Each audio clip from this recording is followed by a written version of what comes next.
আমরা এয়ারক্রাফটের এপিও bleed valve change করছি। So bleed valve change করার পরে আমরা একবার দেখব যে অপারেশন করে যে ব্লিড মানে এপিও শার্ট করে। আমরা এয়ারক্রাফটে পাওয়ার দিছি, এখন পাওয়ার দেওয়ার পরে এপিও একবার টেস্ট করব, ফাংশনাল টেস্ট, এপিওর কী অবস্থা। ফায়ার টেস্ট ওকে, এবং সো এপিও পাওয়ার দিলাম। ফেডেক ফুয়েল লাইট চলে আসছে। নাও এপিও স্টার্ট। সো এপিও স্টার্ট দিলাম।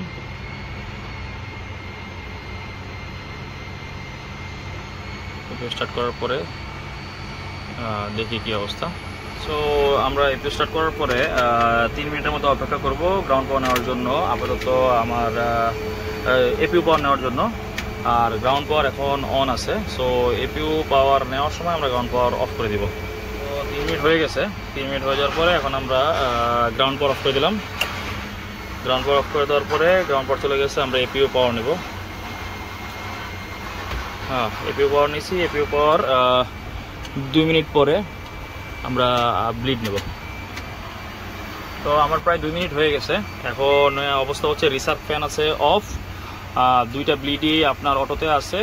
সো আমরা এখন ওই যে এপিও জেনারেটরের লোড আছে 0.29, আমরা এখন এপিও ব্লিড অন করব।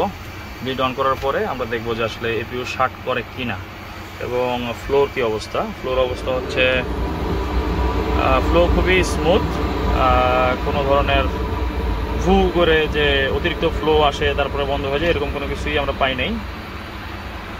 ফ্লো খুবই স্মুথ আছে, খুবই স্মুথ। তো 2টা ব্রেকই অটোতে আছে এবং এপিও আমরা চালাবো। এই অবস্থায় আমরা এপিও চালাবো হচ্ছে প্রায় 10 মিনিটের মতো চেষ্টা করবো চালানোর জন্য, যে আসলে কোনোরকমভাবে বন্ধ হয় কিনা। আচ্ছা, আমাদের সেকেন্ড টাইম। প্রথমবার আমরা দেখছি, দেখার পরে আমরা প্রায় 20 মিনিট পর আরেকবার ট্রাই করলাম। সো প্রথমবার আমাদের কোনো সমস্যা হয় নাই, এপিও শার্ট হয় নাই, এবং দ্বিতীয়বারও আমাদের কোনো এপিও শার্টের সম্ভাবনা দেখতেছি না। তাও আমরা আফটার 10 মিনিট দেখি।